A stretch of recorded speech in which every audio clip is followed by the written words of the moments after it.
Assalamualaikum warahmatullahi wabarakatuh. Perkenalkan, nama saya Ditya Prawira dengan NPM 22082600098. Baik, pada kali ini saya akan membahas tentang hematopoiesis. Jadi hematopoiesis ini merupakan proses pembentukan sel-sel darah, yang mana hematopoiesis ini dia merupakan proses yang sangat penting karena sel darah memiliki fungsi utama dalam membawa oksigen, melawan infeksi, dan menghentikan perdarahan. Kemudian adapun tempat hematopoiesis yaitu pada yang pertama pada masa embrio awal, itu sekitar minggu ketiga sampai ke 8. Pembentukan sel darah terutama terjadi di yolk sac atau kantung kuning telur. Lalu kemudian pada perkembangan embrio berikutnya itu sekitar minggu ke-6 sampai ke-7, hematopoiesis ini dia mulai berlangsung di beberapa organ. Contohnya itu ada hati dan limpa, serta sebagian di kelenjar timus. Lalu setelah memasuki masa janin sampai dewasa, tempat utama hematopoiesis ini berpindah ke sumsum tulang. Nah, pada orang dewasa, sumsum tulang aktif terutama ditemukan pada tulang seperti sternum, tulang iga, tulang belakang, pelvis, serta bagian proksimal humerus dan femur. Jadi, secara sederhananya itu bahwa tempat hematopoiesis ini dia berpindah dari yolk sac, kemudian hati dan limpa, lalu akhirnya dominan di sumsum tulang. Kemudian itu ada bagian kedua itu hematopoietic stem cell atau HSCS, yang mana HSC ini merupakan sel punca yang menjadi sumber dari seluruh jenis sel darah. Jadi HSC ini dia mempunyai dua fungsi atau dua kemampuan utama. Yang pertama dia sebagai self renewal, yaitu kemampuannya itu untuk memperbanyak atau memperbarui dirinya sehingga persediaan sendi sel punca itu tetap ada. Kemudian yang kedua itu ada diferensiasi, yang mana kemampuannya itu berkembang menjadi berbagai jenis sel darah. Kemudian dari HSC ini terbentuk dua garis keturunan utama, yaitu sel punca mieloid dan sel punca limfoid. Jadi kita bisa bayangkan HSC ini dia sebagai induk utama, sedangkan berbagai sel darah merupakan hasil perkembangan dari induk tersebut. Kemudian jalur diferensiasi. Jadi HSC ini dia akan bercabang menjadi dua jalur besar, yaitu ada jalur mieloid dan jalur limfoid. Yang mana pada jalur mieloid ini dia akan menghasilkan beberapa jenis sel darah seperti eritrosit, trombosit, dan megakrosit, megakariosit yang menghasilkan trombosit. Tadi juga ada granulosit dan monosit. Yang mana granulosit ini terdiri dari neutrofil, eosinofil, dan basofil. Sedangkan untuk monosit itu dia dapat berkembang menjadi makrofag atau sel dendritik di jaringan. Kemudian yang kedua itu ada jalur limfoid, yang mana pada jalur ini dia akan menghasilkan limfosit B, limfosit T, dan natural killer atau NK cell. Yang mana limfosit B ini dia akan berkembang menjadi sel plasma yang menghasilkan antibodi.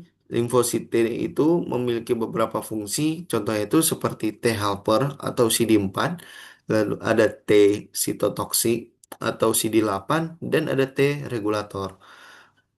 Jadi inti bagian ini itu bahwa satu HSC ini dapat menghasilkan berbagai jenis sel darah melalui dua jalur utama, yaitu ada jalur mieloid dan limfoid. Kemudian regulasi hematopoiesis. Jadi pembentukan sel darah ini tidak hanya terjadi secara sembarangan, dia ada proses diatur oleh berbagai faktor pertumbuhan dan sitokin. Contohnya itu seperti eritropoietin, yang mana biasa dikenal dengan EPO atau EPO.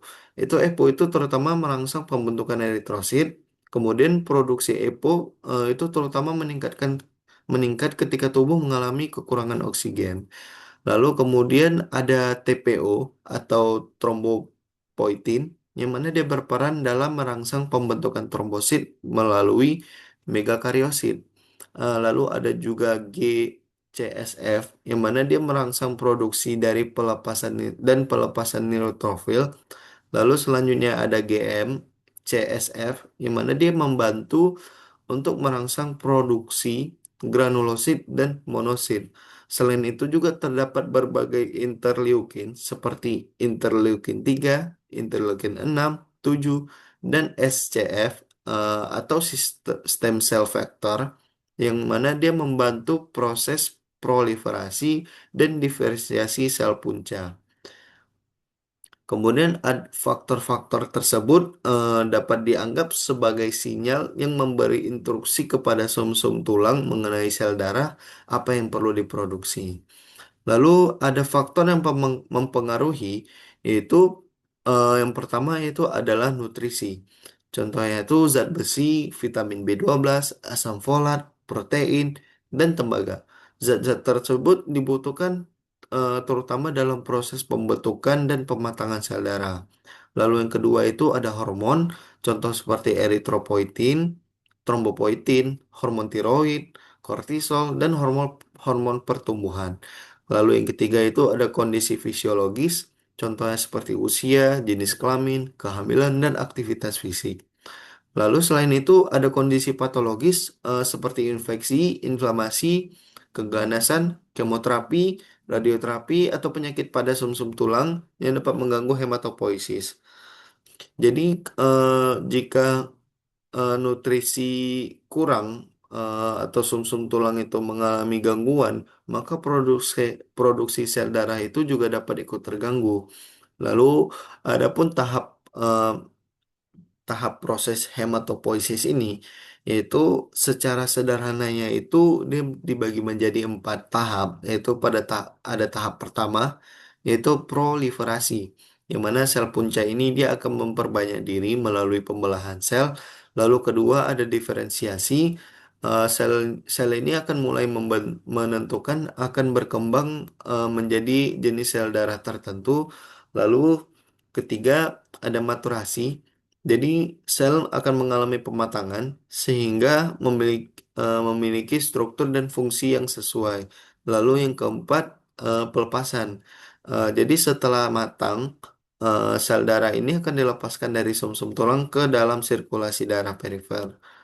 Lalu adapun fungsi sel darah ini, yaitu yang pertama eritrosit berfungsi untuk membawa oksigen dari paru-paru ke jaringan dan membawa sebagian karbon dioksida kembali. Lalu ada trombosit yang berperan dalam hemostasis, yaitu membantu menghentikan perdarahan ketika pembuluh darah mengalami kerusakan. Lalu ada leukosit yang berfungsi sebagai sistem pertahanan tubuh. Jadi leukosit ini membantu melawan berbagai infeksi dan benda asing. Kemudian kesimpulan dari pembahasan ini ialah yaitu hematopoiesis ini merupakan sebuah proses pembentukan dan pematangan sel darah yang berlangsung terutama di sumsum tulang pada orang dewasa. Kemana proses ini berasal dari hematopoietic stem cell atau bisa dikenal HSC. Kemudian dia berkembang melalui jalur mieloid dan limfoid. Lalu akan menjadi berbagai jenis sel darah. Kemudian hematopoiesis ini dia dikontrol oleh berbagai faktor pertumbuhan, sitokin, hormon, serta dipengaruhi oleh nutrisi dan kondisi tubuh.